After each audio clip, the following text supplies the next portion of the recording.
है जीवन का सार, इसके बिना है सब बेकार। जी हाँ, इन दिनों जिस विषय पे सबसे ज़्यादा चर्चा हो रही है वह है स्वास्थ्य। हर दूसरा व्यक्ति स्वास्थ्य को लेकर चिंतित है, और हो भी क्यों ना, हमारा स्वास्थ्य ही तो हमारी असली पूंजी है। इसीलिए कहा गया है, चाहे दुनिया कुछ भी कह ले, अपना स्वास्थ्य सबसे पहले। ये सच है, एक अच्छा स्वास्थ्य वास्तव में जीवन का वास्तविक सुख है। जीवन में वही व्यक्ति सभी चुनौतियों का सामना कर सकता है जो पूर्ण रूप से स्वस्थ है। आज के समय में अच्छा स्वास्थ्य भगवान के दिए एक वरदान की तरह है। अपने आप को स्वस्थ रखना हर व्यक्ति की खुद की जिम्मेदारी होती है। कहते हैं कि किसी व्यक्ति की बीमारी के प्रति सतर्कता ही उसका प्राथमिक उपचार होता है। अगर आप बचाव करते हैं तो वो बीमारियों के इलाज का बेहतर उपाय है। जैसा कि आप जानते हैं कि ONN न्यूज़ मरीजों की स्वास्थ्य संबंधी समस्याओं और उनके बेहतर इलाज के सही परामर्श के लिए एक कार्यक्रम लेकर आता है जिसका नाम है हेल्थलाइन। इस कार्यक्रम के माध्यम से लोग चिकित्सक से उनके परामर्श के जरिए बेहतर इलाज भी प्राप्त करते हैं। इसी कड़ी में आज हम अपने कार्यक्रम हेल्थलाइन में बात करेंगे CKD के बारे में। CKD यानी क्रॉनिक किडनी डिसीज। CKD क्या है, इस बीमारी के क्या लक्षण होते हैं, इन सब विषयों पर आज बात करेंगे हम डॉक्टर संत कुमार पांडे जी से, जो कि डायरेक्टर है नेफ्रोलॉजी डिपार्टमेंट के चंदन हॉस्पिटल में। तो आइए लेते हैं परामर्श डॉक्टर संत कुमार पांडे जी से CKD पर।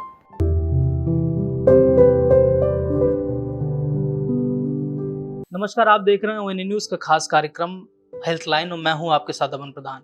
किडनी समस्या जिस व्यक्ति को होती है वो कहीं ना कहीं उस समस्या से ज़्यादा ग्रसित हो जाता है, और अगर शरीर के उस अंग में अगर समस्या हो जाए तो कहीं ना कहीं उसके लिए काफ़ी परेशानी का सबब बन जाता है।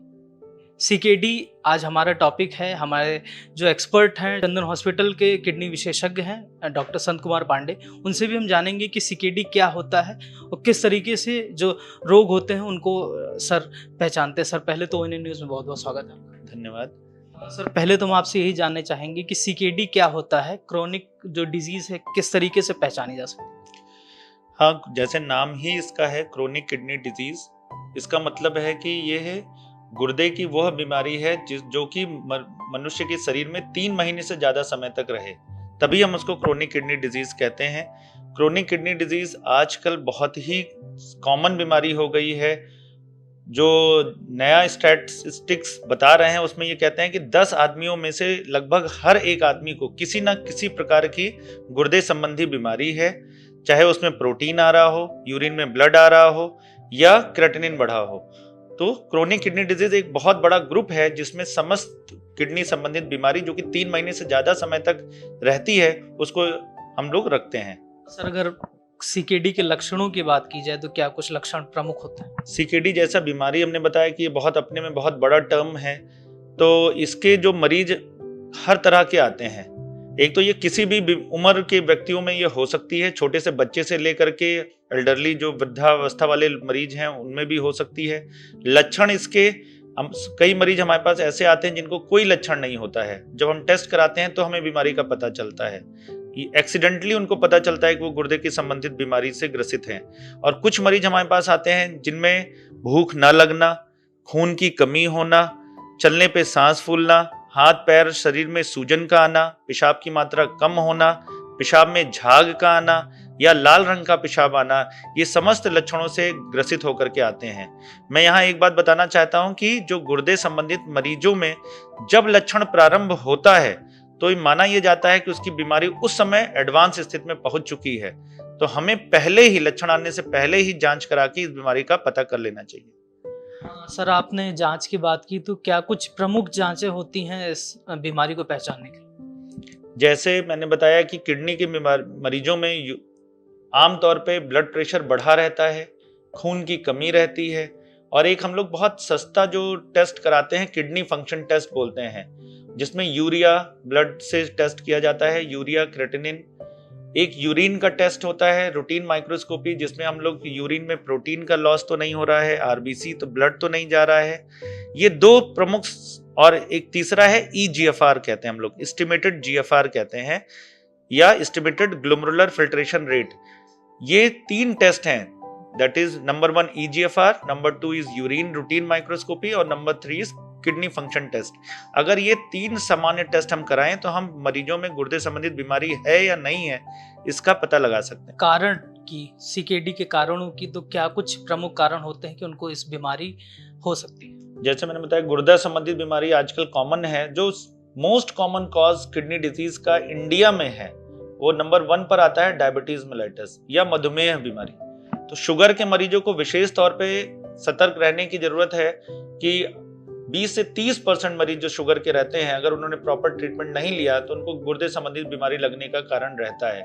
और सारे जितने गुर्दे के रोगी हैं उसमें लगभग 50% मरीज जो होते हैं वो शुगर के कारण किडनी कमजोर रहती है। दूसरे नंबर पे आता है blood pressure. High blood pressure विश्व में नंबर 2 पर आता है, भारत में नंबर 3 पे आता है, जिसके कारण किडनी में डैमेज होता है। हाई ब्लड प्रेशर से यूजुअली गुर्दे में डैमेज होने में सालों लगते हैं, तो हमें अपना बीपी को कंट्रोल करना रहता है। तीसरा बीमारी होती है जिसको कहते हैं ग्लोमेरुलोनेफ्राइटिस, यानी किडनी पर से जो गुर्दे की बीमारी होती है जिसके कारण किडनी डैमेज होती है। इसमें यूरिन में प्रोटीन आना, ब्लड RBCs का आना रहता है, ये कर सकती है। इसके अलावा अन्य में जैसे स्टोन की बीमारी है, लोगों को किडनी रीनल स्टोन रहते हैं, अगर उसमें लापरवाही बरती जाए तो वो भी गुर्दे को डैमेज करता है। कुछ पेन किलर हैं, एनसेड्स हैं, जैसे डिक्लोफिनेक सोडियम है, आइबुप्रोफेन है, निमोस्लाइड है, लोग आमतौर पे यूज करते रहते हैं, इसके कारण भी गुर्दा डैमेज हो सकता है। कुछ अल्टरनेटिव मेडिसिन हैं, जैसे एलोपैथ, कुछ आयुर्वेदिक दवाएं हैं जिसमें हैवी मेटल्स यूज किए जाते हैं, स्वर्ण भस्म है, लौह भस्म है। देखा गया है ये भी अगर लंबे समय तक लिए जाएं तो ये भी गुर्दे के संबंधी किडनी डैमेज करते हैं। कुछ अन्य रेयर डिजीज हैं जैसे जेनेटिक कॉजेज हैं, लाइक पॉलीसिस्टिक किडनी डिजीज है जिसमें मरीजों के मल्टीपल सिस्ट बन जाते हैं और वो भी गुर्दा डैमेज कर सकता है। सर, जिस तरीके से आपने बताया कि जो दर्द की दवाएं होती हैं वो सीधे जा करके जो किडनी होती है उस पर इफेक्ट डालती हैं, तो क्या संभव होता है कि जो अन्य जो बीमारी है उस बीमारी से भी सीकेडी हो सकता है? बिल्कुल, जैसा मैंने बताया कि दर्द की गोलियों से लंबे समय तक यूज करने से किडनी पे लॉन्ग टर्म बुरा असर पड़ता है, किडनी डैमेज कराती हैं। पेन किलर की एक गोली भी गुर्दे को नुकसान कर सकती है, लेकिन परमानेंट डैमेज करने में आमतौर पे अगर लंबे समय तक दवा का सेवन किया जाए, जैसे गठिया रोगी होते हैं, लंबे समय तक दर्द की दवाएं का प्रयोग करते हैं, तो उसमें क्रोनिक किडनी डिजीज होने के चांसेस बहुत ज्यादा रहते हैं। बहुत सारी बीमारी है, जैसे किसी को लीवर संबंधित बीमारी है तो लीवर में भी किडनी डैमेज हो सकता है। उसको हम लोग सीकेडी नहीं कहते हैं, बल्कि लीवर से किडनी डैमेज को हिपैटोरीनल सिंड्रोम बीमारी कहते हैं। उसी तरह हार्ट के रोगी जो होते हैं, जिसमें हार्ट फेल्योर है, हार्ट अटैक की बीमारी है, उसका भी कहीं ना कहीं असर गुर्दे पे पड़ सकता है, उसको हम लोग कार्डियोरीनल सिंड्रोम कहते हैं। तो एक अंग का दूसरे अंग पे असर शरीर के अंदर रहता है और एक अंग से की बीमारी दूसरे अंग जैसे कि गुर्दा है उसको प्रभावित कर सकती है। फिर सर, बात की जाए सीकेडी के उपलब्ध उपचार की, तो क्या उपचार होते हैं? दवा उपचार है या सिर्फ सर्जरी ही उपाय है? जैसे मैंने बताया कि सीकेडी के आमतौर पे 5 स्टेज में हम लोग सीकेडी वाले पेशेंट को डिवाइड करते हैं। स्टेज 1 वो पेशेंट होते हैं जिनका किडनी का GFR जो रहता है मोर देन 90 रहता है और इसमें पेशेंट को कोई लक्षण नहीं रहेगा बीमारी संबंधित। अगर हम यूरिन टेस्ट कराएंगे उसमें प्रोटीन, RBC या अल्ट्रासाउंड कराएंगे तो उसमें स्टोन या किडनी डैमेज के लक्षण मिल जाते हैं। ये पेशेंट में कोई समस्या नहीं है, तो इसमें इस ग्रुप के स्टेज 1 के पेशेंट को कोई दवा की जरूरत नहीं होती है। स्टेज 2, स्टेज 3 तक जो पेशेंट रहते हैं इनमें भी आमतौर पे बहुत ज्यादा लक्षण नहीं होता है, इसलिए ये वाले भी मरीज आमतौर पे हमारे पास इलाज के लिए नहीं आते हैं। जब आते हैं तो जो मेनली जो मरीज रहते हैं वो एडवांस स्टेज में रहते हैं, स्टेज 4 या स्टेज 5। कहते हैं कि अगर स्टेज 5 के नीचे पेशेंट है, लाइक सीकेडी स्टेज 1 से सीकेडी स्टेज 4, तो उसका सिर्फ मेडिकल मैनेजमेंट है हमारे पास, यानी दवा से हम लोग जो किडनी डैमेज की रफ्तार है उसको धीमी कर सकते हैं, ठीक कर सकते हैं। स्टेज 1 से स्टेज 4 वाले जो पेशेंट रहते हैं उनमें अगर खून की कमी है तो हम लोग खून बढ़ाने की दवा देते हैं। अगर उनका कैल्शियम फास्फोरस का जो मेटाबॉलिज्म है अगर गड़बड़ है तो उसको हम लोग ठीक करने की दवा देते हैं। कुछ गुर्दे की दवाइयां हैं जो किडनी डैमेज को स्लो करती हैं, हम लोग उसको देते हैं। कारण पता करने की कोशिश करते हैं, शुगर है, ब्लड प्रेशर है, स्टोन है, अगर हमें कारण पता चल जाता है तो हम लोग उस कारण को ठीक करते हैं जिससे कि बीमारी ठीक हो जाए। जब पेशेंट हमारे पास स्टेज 5 में आता है, स्टेज 5 तब कहते हैं जब उनका EGFR जो है वो लेस देन 15 हो जाता है। ये बहुत एडवांस स्टेज के पेशेंट होते हैं। इनमें मेडिकल मैनेजमेंट के साथ साथ हम उनको रीनल रिप्लेसमेंट थेरेपी के बारे में बताते हैं। रीनल रिप्लेसमेंट थेरेपी वह थेरेपी है जब हम मरीज का गुर्दे में इतनी ताकत नहीं है कि वो अपने शरीर से गंदगी निकाल ले, तो उसको आर्टिफिशियल किडनी की जरूरत है या ट्रांसप्लांट की जरूरत है। आर्टिफिशियल किडनी को हम लोग दूसरे जो भाषा में कह सकते हैं कि डायलिसिस की जरूरत है। तो डायलिसिस या ट्रांसप्लांट, ये दो प्रमुख विकल्प रहेगा जिससे मरीज का लाइफ आगे चलता रहता है। जो परमानेंट इलाज है वो हमेशा गुर्दा प्रत्यारोपण है या रीनल ट्रांसप्लांट है, जिससे मरीज पूर्णतः ठीक हो जाता है। डायलिसिस जो एक ऑप्शन है उससे मरीज ठीक नहीं होगा, बस हम उसकी गंदगी टाइम से डायलिसिस करके कम कर देंगे जिससे वो अपना नॉर्मल या नियर नॉर्मल लाइफ अपना बिताता है। सर, सुझाव या सलाह कुछ आपकी तरफ से उन मरीजों को देना चाहेंगे आप जिनको जरूरत? बिल्कुल, हमने बताया जैसे कि इलाज जो है डायलिसिस या ट्रांसप्लांट ये सब बहुत महंगा इलाज है जो कि लेट स्टेज CKD के पेशेंट में जरूरत पड़ती है। तो हमारा जो सुझाव यही है कि हमें गुर्दे की बीमारी को इस स्टेज तक पहुंचने ही नहीं देना है। यानी पेशेंट को जितना हो सके पहला तो यह प्रिवेंशन की नीति अपनाएं कि किडनी की बीमारी लगने ही ना पाए, और अगर लगे तो ये डायलिसिस और ट्रांसप्लांट की नौबत ना आए। जितने दिन तक हम इसको टाल सकें उसको टालें। प्रिवेंशन के लिए कुछ चीजें मैं बताऊंगा, ये बहुत ज्यादा जरूरी है। पहला ये है कि हम लोग को एक निश्चित मात्रा में पानी का सेवन जरूर करना चाहिए। एटलीस्ट 3 से 4 लीटर पानी पिएं, जिससे 2 से 2.5 लीटर यूरिन बने। जब पेशाब बनता है या यूरिन बनता है तो वो निकलेगा तो अपने साथ कुछ गंदगी और जो कैल्शियम ऑक्सलेट क्रिस्टल्स हैं, स्टोन फॉर्मर जितने हैं, जिसमें स्टोन बार बार बनने का चांस रहता है, तो अगर हम अच्छा पानी पिएंगे तो इन सारी चीजों के होने के खतरे कम हो जाते हैं। दूसरा, अगर किसी के मरीज को शुगर, ब्लड प्रेशर इनकी बीमारी है तो इसका प्रॉपर ट्रीटमेंट लेना बहुत ज्यादा जरूरी है। अगर वो अपना शुगर अच्छे से कंट्रोल रखेगा, ब्लड प्रेशर कंट्रोल रखेगा, तो किडनी डिजीज होने ही नहीं पाएगी। तीसरा ये कहेंगे कि वो कोई भी ओवर काउंटर मेडिसिन का इस्तेमाल नहीं करना चाहिए। लाइक जिस दवा के बारे में हमें पता नहीं है कि उसका शरीर पे क्या असर पड़ेगा, स्पेशली गुर्दे पे, उसका हमें सेवन बिल्कुल नहीं करना चाहिए। पेन किलर, खासतौर पे जो पेन किलर हैं उसको हमें बाजार से लेकर के सेवन नहीं करना चाहिए।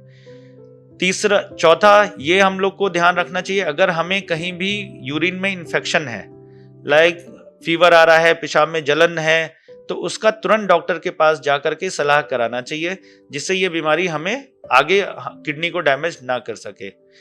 खाने पीने में मैंने बताया, अगर किसी को किडनी की बीमारी लग गई है तो आगे बढ़ने की रफ्तार स्लो करने के लिए हमें कुछ एहतियात रखने चाहिए। जैसे प्रोटीन की कंटेंट वाले जो फूड हैं उसको थोड़ा कम खाना चाहिए। प्रोटीन कंटेंट जैसे हमारे पास दाल है, चना है, सोयाबीन, पनीर, अंडे, मांस मछली, इसका प्रयोग हमें करना है। नॉर्मल की तुलना में थोड़ा सा कम लेना चाहिए।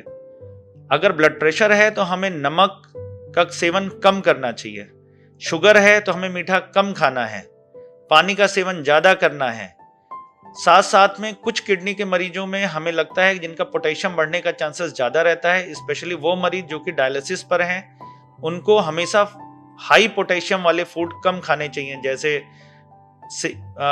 सिट्रस फ्रूट हैं, जैसे फल का जूस है, पत्तेदार सब्जियां हैं, ये बहुत ज़्यादा सेवन नहीं करना चाहिए, नहीं तो ये सीरम पोटेशियम, जो ब्लड का पोटेशियम लेवल है, उसको बढ़ा सकती है और वो नुकसानदायक हो सकता है। धन्यवाद सर हमसे बात करने के लिए और अपनी जो अहम जानकारी है वो हमारे दर्शकों को, हमारे पेशेंट्स को देने के लिए। तो ये थे हमारे साथ डॉक्टर संत कुमार पांडे, जिन्होंने बताया कि अपनी जो सेहत का ख्याल है वो आप स्वयं रख सकते हैं और जो सर के द्वारा जितनी भी चीज़ें बताई गई उनका पूरी तरीके से अनुपालन करें, अपने आप को सुरक्षित रखें। तब तक मुझे यानी अमन को दीजिए इजाज़त और बने न्यूज़ पर। नमस्कार।